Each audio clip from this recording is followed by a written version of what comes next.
Many a policy wonk and politician has searched for answers to the major long-term structural problems that hang around our economy and future generations like a millstone.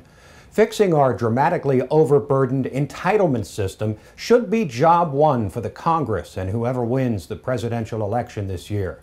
But how do you tweak, fix, or overhaul two programs, Medicare and Social Security, that are both universally popular and a mortal threat to our economic future?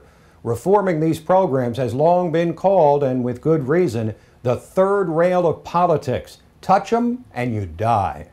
Fortunately, from the current battle over Medicare that's been pushed to center stage in the presidential campaign to the bitter fight over union pensions in Wisconsin, we are finally starting to acknowledge how heavily these long-term budget commitments are weighing on the federal as well as state governments. But there's an important difference between the state and federal budget crises. At the state level, generous pension plans for public unions, a major contributing factor to exploding deficits, are a problem of quantity, governments promising more than their taxpayers can ultimately afford. At the federal level, overpromising is obviously also a central issue, but it's compounded by another factor that makes a serious problem potentially catastrophic: uncertainty. As we've seen since the financial collapse 4 years ago, businesses are reluctant to hire in a climate of uncertainty. The stock market can handle bull and bear cycles, but responds poorly to uncertainty. And government, offering generous benefits to the entire population without the certainty of what those benefits will ultimately cost, hangs like a sword of Damocles over our economy. The answer to the problem is hardly sexy, and it may not be politically easy, but it is simple.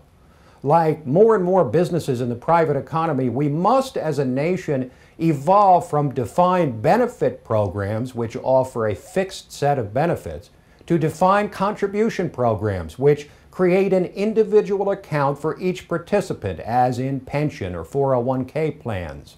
And here's the simple reason. Defined contributions create cost certainty. Defined benefits do not. The cost of the promised benefits and how much the system will be used and abused can't possibly be calculated accurately years in advance, and they always increase way beyond expectations. This is why Medicare cost projections went off the rails so quickly after the inception of the program in 1965. The program would never have survived beyond a few years in the private sector. Oblivious to or undaunted by the program's obvious unsustainability, we nevertheless have been accumulating unfunded Medicare liabilities, obligations we don't have the money to pay, to the tune of some $80 trillion. And the ranks of Medicare and Social Security recipients will swell as never before in the years ahead as the prolific baby boom generation reaches the age of eligibility, taxing an already overburdened system to the breaking point. This cannot stand. This is not politics, this is reality.